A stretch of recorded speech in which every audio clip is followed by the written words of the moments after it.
Om Shri Sai Ram. I offer my most humble pranams at the lotus feet of beloved Bhagawan. What Swami wills that I should speak today is on the topic of silence. Speak on silence. I remember Swami would often say, if you cannot understand my silence, how will you understand my speech? Because silence is something very, very powerful.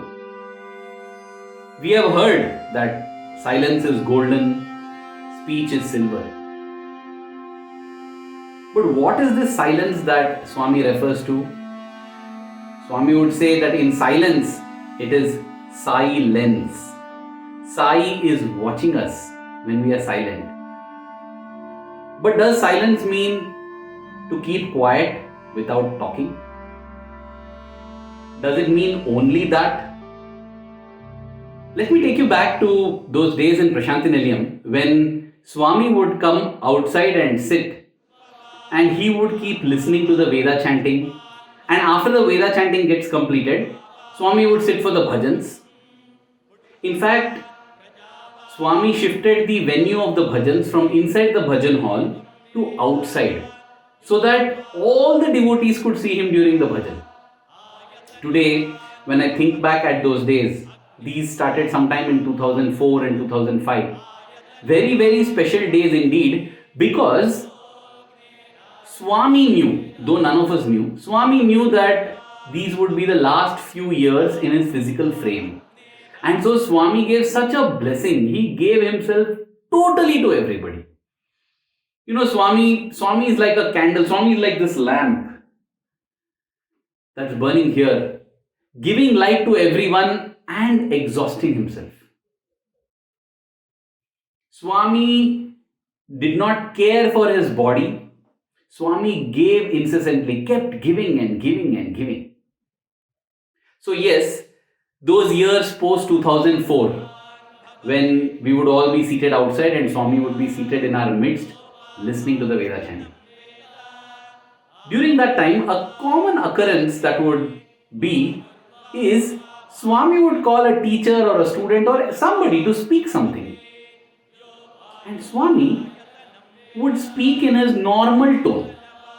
But the person to whom Swami is speaking is not able to understand what Swami is saying because there is Veda chanting going on. The loudspeakers are, blaring the chant so loudly. So often the person would say Swami, and Swami will repeat. Again Swami will repeat for a second time. Now another thing that I must tell you is on the front pillar to the left, on the gent side, there was a video camera that was kept. A video camera that would be focused on the stage. Why? Because the people handling the microphones and the speaker system, they would be seated inside the bhajan hall and they will be watching. So when Swami is speaking to somebody, what they will do is they will slowly reduce the volume of the speaker that's kept near Swami so that the person can listen to Swami. Not only that, as they reduce the volume of this loudspeaker, the people who are chanting the Veda also, or if the bhajans are going on, the singers who are singing the bhajan, they will move a little bit away from the mic. Why? So that again the volume comes down. And now the person to whom Swami is speaking with is able to hear. This was a practical example of it is only in silence that the voice of God can be heard. In fact, Swami says it's in the depths of silence that the voice of God can be heard. And here Swami has demonstrated it physically multiple times. I remember one of the favorite sadhanas for any of the students in the hostel would be to keep Mounam. What is Mounam? On a particular day, say a Thursday, that particular student will not speak. Will always carry a piece of paper and a pen. If it's so essential that he has to communicate something, he would write it and show. Some students would carry this practice even into the classroom where they don't even answer the teacher for any questions asked. And because these are teachers from Sri Sathya Sai Higher Secondary School, they would also respect that and not force the boy to speak.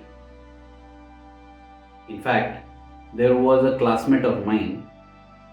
You won't believe it if I say this, but I am personal witness to that. He did not speak for 1 full year. He kept Mounam for a whole year.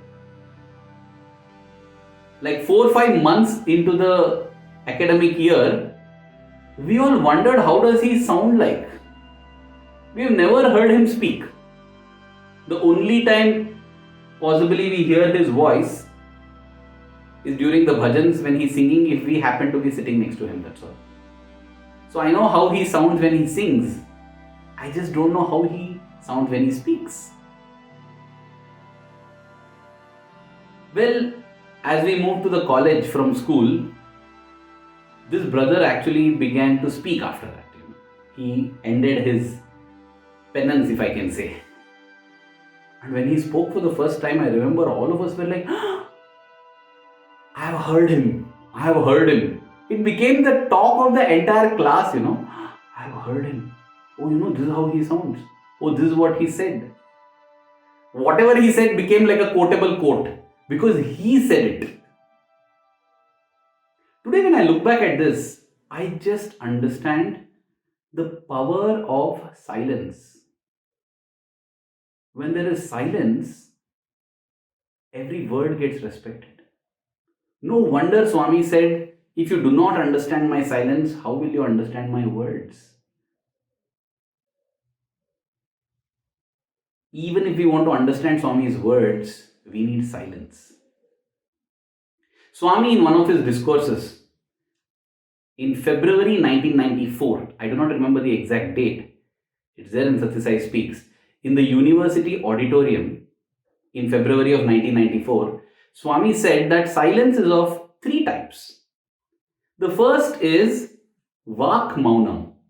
Vaak Mounam means silence of the spoken word. The second is Mano Mounam. Mano Mounam means silence of the mind. And the third, Swami said, is Maha Mounam. Maha Mounam is the absolute silence. That silence from which came the Big Bang, the entire creation itself. It is the silence which is the fabric on which the entire creation is made. But then Swami says that you begin with Vaak Mounam, begin with controlling your tongue, controlling your speech. If you can't cut it completely, reduce it.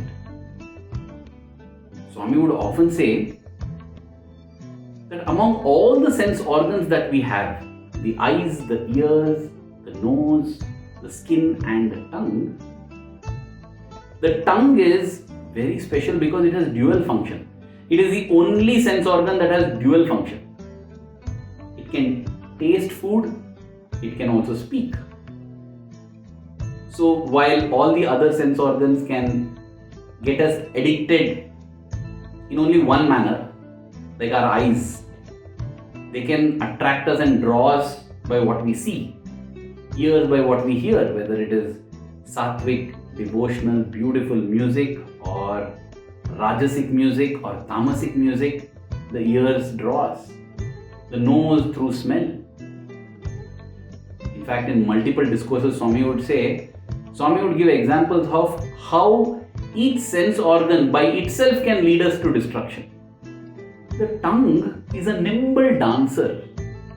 The tongue resides amidst 32 teeth and it dances daily without getting hurt. How beautifully the tongue moves, how flexibly it moves. Swami would give that as an example also to say that is how we have to live with tact in society. We have to do our task in such a manner that we are very soft. The tongue is the softest, no bones at all in it. We have to be very soft, yet we have to ensure that we don't get hurt. Beautiful, Swami would give so many beautiful examples. But In this example, Swami said the tongue is a nartaki. Nartaki in Sanskrit means dancer. Swami would say it dances, and when it dances a little too much, there's a chance of uttering lies. There's a chance of uttering words that hurt others. There's a chance of expression of ego. All the 6 vices, Kama, Krodha, Lobha, Moha, Mada, Matsarya, find expression through the tongue when it dances a little too much. So how do you rein in this dancer? How do we control this dancer? Swami would say that the tongue is a dancer. Dancer is nartaki. Nartaki. Swami would say reverse it. Nartaki becomes kirtana. Swami would say kirtana, or singing the name of the Lord, is the way to control this dancer, nartaki, that is the tongue. So Swami would always encourage keeping silent as one of the most important sadhana, especially for youngsters. Learn how to control your speech.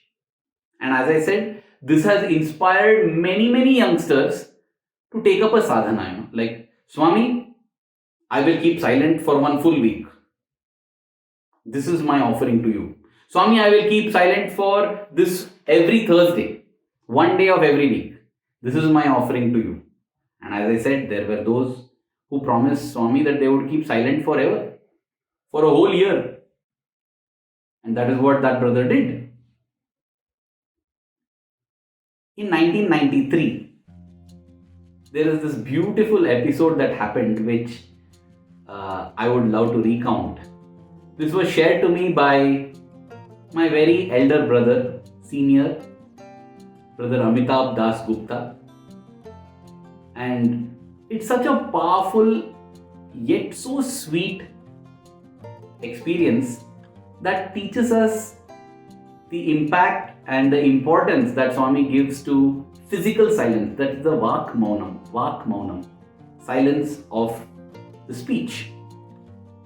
So in December 1993, Brother Amitabh decided that he would keep Mounam. Why?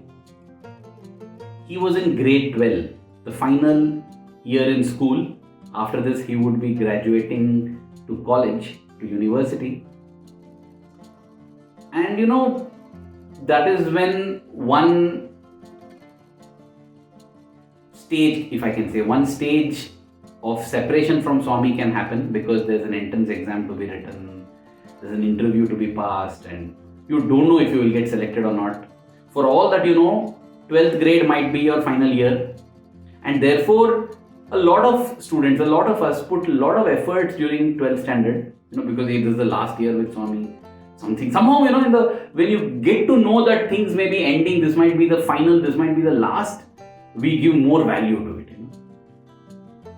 King Parikshit, Raja Parikshit, when he got to know that he has got only 7 more days to live, he gave up his entire kingdom. He just walked out of the palace.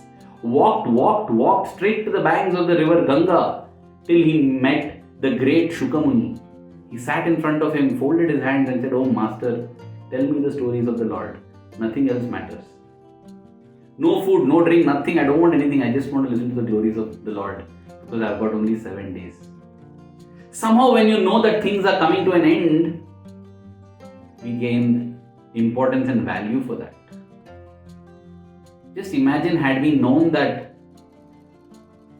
the March of 2011, the March of 2011 would be the last time we would be seeing Swami physically. I think a lot of us would have changed careers. We would have possibly given up so many things and come and settled in Puttaparthi and said, "Let me have the last 20 darshans or the last 30 darshans." But that's the thing about life, That's why Swami would always say, start early, drive slowly, reach safely. We never know when what will change. So every moment we should realize what is important and do it. It's never too early to start. I often keep seeing advertisements on the television encouraging the youngsters to invest, saying that if you're investing at the age of 18, you have started 18 years too late. They expect you to start investing the moment you're born. That's about worldly, materialistic investing. Then just imagine a spiritual investment. We have to start early. Even now, right now, no postponing even for a day. So yes, let me go back to the December of 1993. In 12th grade, brother Amitabh thought this might be my last year also. So let me do something special. That apart, Swami had told him on a couple of occasions that, hey, you're talking too much. You should talk less.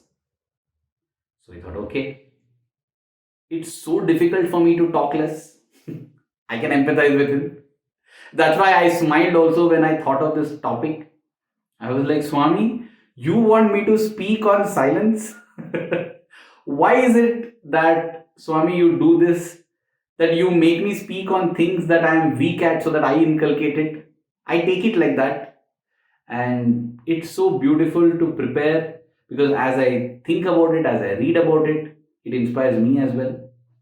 And Swami always would do this. I remember one of our teachers. He was brilliant at Vrindavan. His name is Narahari sir. Brilliant teacher. And he wanted to know what subject to specialize in. He had got 96 in chemistry out of 100. And Swami told him to specialize in chemistry. Let me tell you that he had got 100 in all the other subjects. Complete, full. And Swami told him, you got 96 in that, specialize in that. Because Swami wants to chisel us and make us perfect. And that is why those of us who find it difficult to keep quiet, Swami says, for you the sadhana is of silence, do it. Those of us who have the weakness of eating, Swami will say, control your food, that is your sadhana. Those of us who love to watch something, Swami will refrain from watching. Because, as Swami would say, Nasukhat labhyate sukham. Meaning, from happiness you don't get more happiness. By fulfilling a desire you won't get happiness. Control the desire, you will get greater happiness. You just see.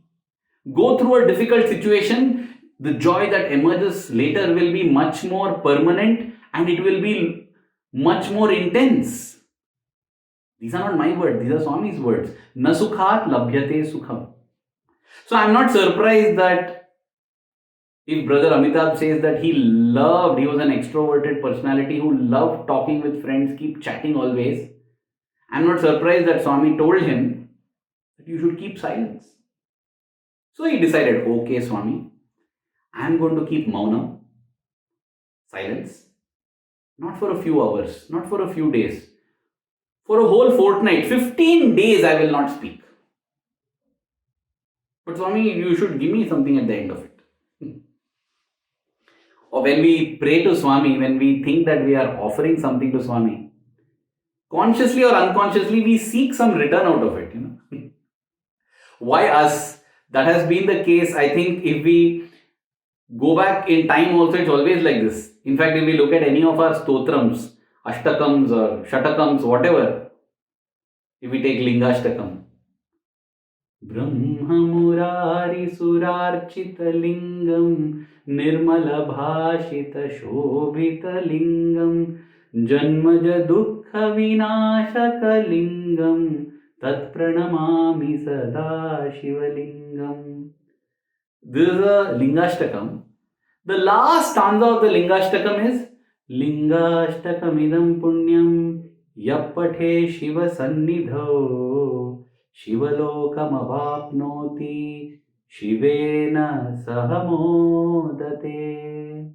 Meaning, those who chant this Lingashtakam will achieve Shivaloka, will achieve Lord Shiva himself.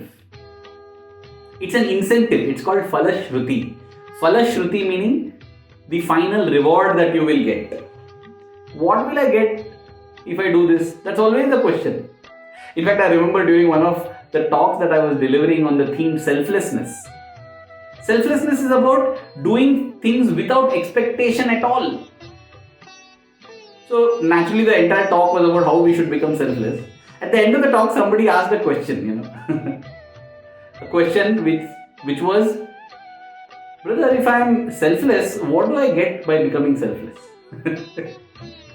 I said, I don't know what you'll get, but you have to give up this thought. Then only you are selfless. If you think, if I become selfless, what I'm going to get, then what is the selflessness there? But somehow we are tuned like that, we want a reward. So, brother Amitabh also decided that he would ask Swami for a reward if he keeps silent for 15 days. He said, Swami, if I keep silent for 15 days and you appreciate it and you feel that it is a sadhana that I should cultivate, you feel that it is something I should do on a regular basis, then you should reward me. And what is that reward? He said, Swami, you should reward me with a ride in your car. Can you imagine that?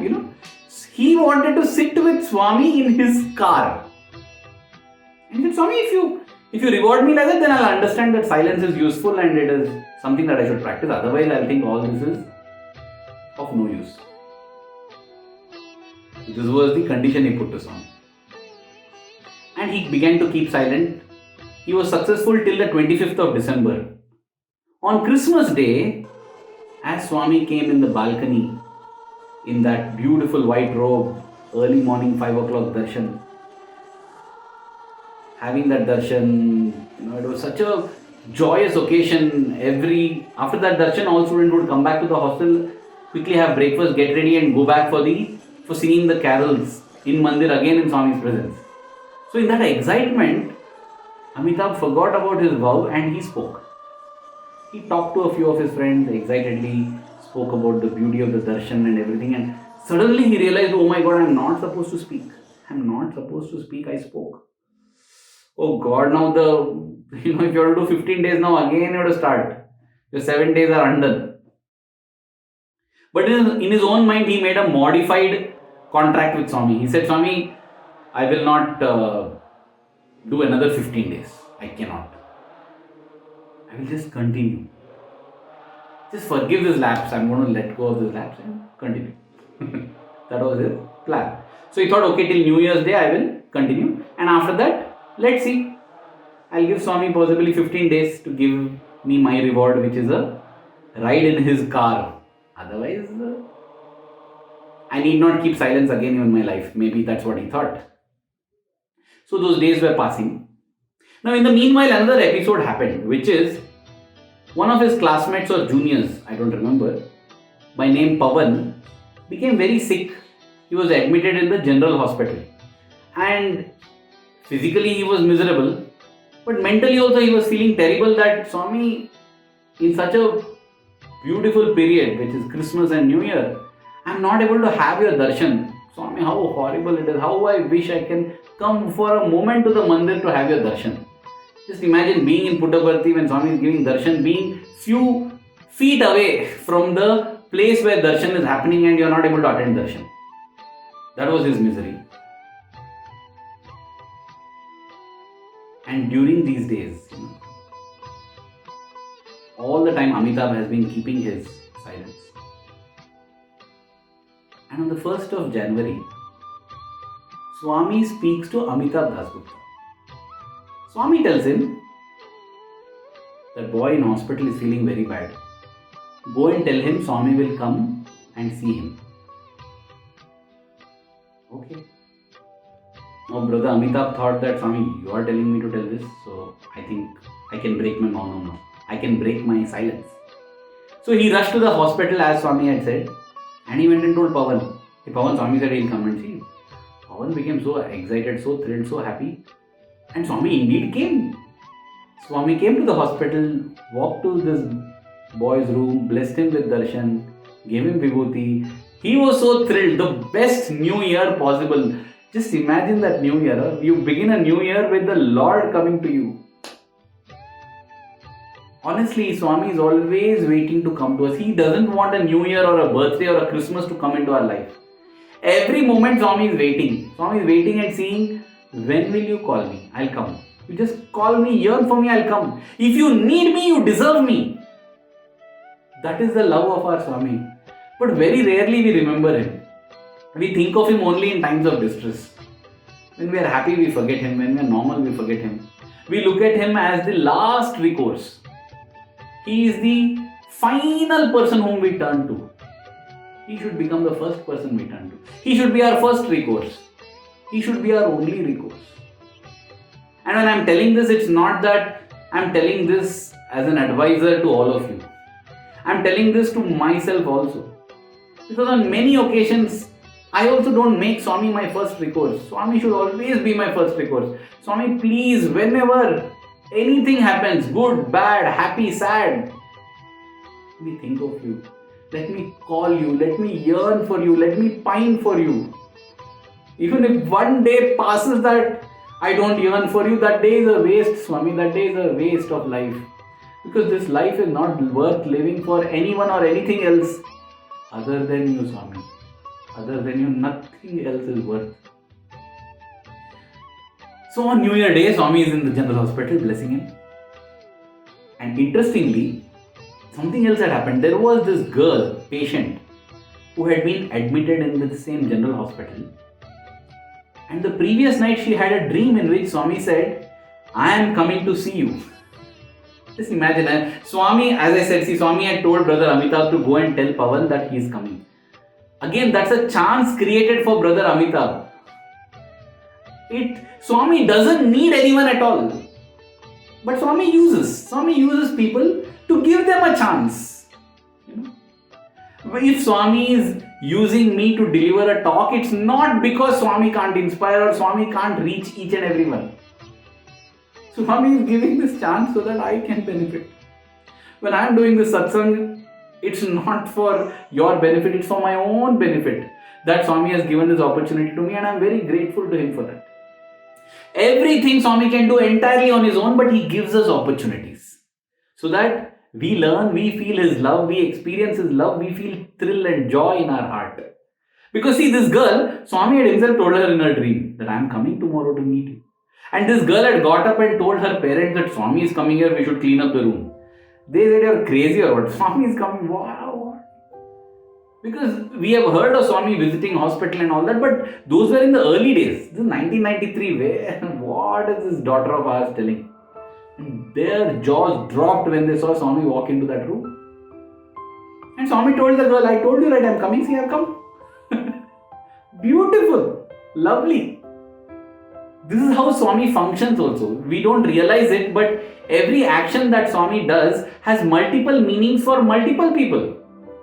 Because when the avatar comes with a certain number of years to stay on earth, if he has to fulfill everything that he has come planned with, there's no time to do it one at a time. He has to multitask. With one stone, he has to bless multiple birds. And this is what Swami did with that one stroke. He blessed Pawan. He blessed this girl. And then Swami was walking through the maternity wing to exit where his car was, to go back to the mandir. Swami suddenly turns to Brother Amitabh and says, have you seen my hospital? We are in your hospital only, right? No, big hospital. Come, I'll show you. Okay, so he followed Swami. And there was also Mr. Narasimhan, V.K. Narasimhan, former editor of the Hindu newspaper, and later he became the editor of the Sanatana Sarathi. Great soul, would crack so many jokes with Swami. He was there. Swami told him, sit in the car, in the front seat. And then Swami turns to Brother Amitabh and says, you come and sit with me in the back seat. It's the day 15. On dot! Brother Amitabh had not realized that he was the third bird that Swami had decided to bless. It's not just two birds in one stone, as I said. He sat next to Swami in the silver Mercedes-Benz car in the back seat. And Swami told the driver who was driving, he said, Swami, let's go to the hospital. I want to show him the hospital. And Swami began to talk, crack jokes. Mr. V.K. Narasimhan too joined in, as I said, a man with a great sense of humor. It was such a conversation between the two, and now Brother Amitabh was in Mounam, absolute Mounam, because he's just enjoying the bliss of going on a ride with Swami. Yes, he had not kept up his word 100%. He had taken Swami for a ride because he had violated it on Christmas Day. But though he had taken Swami for a ride, Swami was actually taking him for a ride. Not the metaphorical ride, the actual ride. And as they near the hospital, Swami said, "Oh, the gates are closed, the door is shut. I don't know how we'll enter. Okay, let's turn back and go to the mandir." So Swami didn't actually go to the super speciality hospital. This whole journey was an excuse to give a drive to Brother Amitabh. He came back with Swami to the mandir, got out. Great. 15 days of silence and a ride in his car. That is the joy that Swami felt, and that is the joy that Swami showered. That shows us how much importance Swami gives to physical silence. It is something we should all try to practice. And Brother Amitabh was saying after that, in the depths of silence, I truly heard the voice of God. For 10 whole minutes, as we journeyed from the general hospital to the super speciality hospital and back, he actually heard the Lord's voice because of his silence. I'm sure wherever he is in the world, he's practicing this silence and he's sharing this with others as well. Because that is how it is reinforced and installed in his heart. And through that experience of his, it's installed in all of our hearts as well. Because the Bhagavad Gita was not given by Lord Krishna to Arjuna alone. Arjuna was just the instrument. It has been given to all of us. All of us benefit from the Bhagavad Gita if we follow it. In the same way, these experiences that Swami grants to different devotees are not for them alone. They are experiences that fill our heart with joy, give us so much thrill and give us insights to learn. The idea is, as we practice this physical silence, what Swami calls as Vaak Mounam, we will slowly move into the stage of Mano Mounam. Mano Mounam is the silence of the mind. How do we silence the mind? The mind is filled with thousands of thoughts. Swami would say that the mind is like the Manasa Sarovara. The Manas Sarovar is a lake on top of Mount Kailash. Huge freshwater lake, which is believed to be the source, the ultimate source for the river Ganga, for the river Indus, for multiple rivers, including Brahmaputra. That's what they say. But this lake is so huge, it's like an ocean in itself. Absolutely still. So still that if you throw a pebble into it, it creates waves that going across almost to the entire surface as far as the eye can see. Swami says that the mind is the Manas Sarovara. It's a crystal clear lake. And you can peep to its depths. That is the speciality of Manas Sarovar. How deep the lake is, you can see till the bottom. Because it's so placid and calm. Swami says you will be able to go dive, see deep within in this absolute calm. Instead of one pebble, hundreds of pebbles you throw, the disturbances that get created, we are not able to see deep within. And one way these disturbances get created is through speech. So control the speech.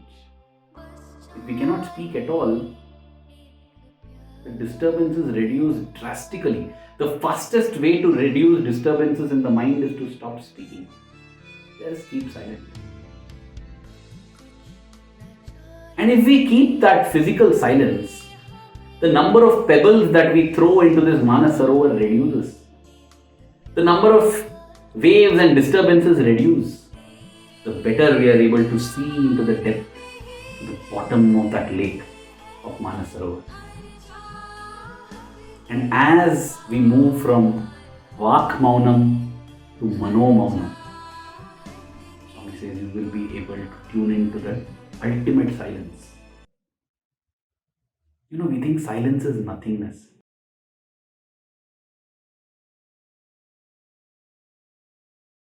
See how powerful this is. In the interview room, Swami once showed his palm and asked, "What is there in this palm?" And the devotee said, "Swami, nothing." Swami said, "In this nothing, there is everything. And what you see, everything outside is nothing." These are not just poetic words. In the beginning, whether we look at it from a religious point of view or from a scientific point of view, in the beginning there was nothing. Nothing. And from that nothing came the Big Bang and the entire universe that we know today. Nothing is indeed everything. Nothing is the basis for everything. Silence is not nothing. Silence is the basis of every word we speak. Silence or speech, that is the connect between the mind and the external. And that's why if we control there, we will go closer towards controlling the mind. That's why Swami says, Vaak Mounam, control of speech. Swami would say control of speech is the best ornament and armament. Both. It's an ornament as well. It decorates. It beautifies us. It's an armament as well. It protects us. So from Vaak Mounam we move on to Mano Mounam, which is stillness, the silence of the mind. When the mind is still, we'll be able to hear the voice of God in our heart. When Swami was in the physical, and when he walked amidst us, all other sound had to be quiet. When Swami comes out for darshan, as Swami comes for darshan, there's a hush that descends. Everyone becomes silent. And we are able to hear even the swish of Swami gliding, the swish of his robe as Swami glides. And we would all be focused because it's only in that silence can we hear him. Now, when he is physically not there, we need to silence the mind to hear him in our heart. And once we begin to hear him continuously, as Swami says in that discourse in February 1994. Now, interestingly, this is exactly 1 month after Brother Amitabh had his experience. January 1st, 1994. 1 month later, when Swami spoke to the students in the auditorium, he spoke on silence. And he said that this Mano Mounam will lead you to Maha Mounam, being one with the one. Swami, give us the perseverance, give us the strength to practice silence in our day-to-day life, so that we move from Vaak Mounam to Mano Mounam to ultimately reach Maha Mounam. Thank you. Jai Sai Ram.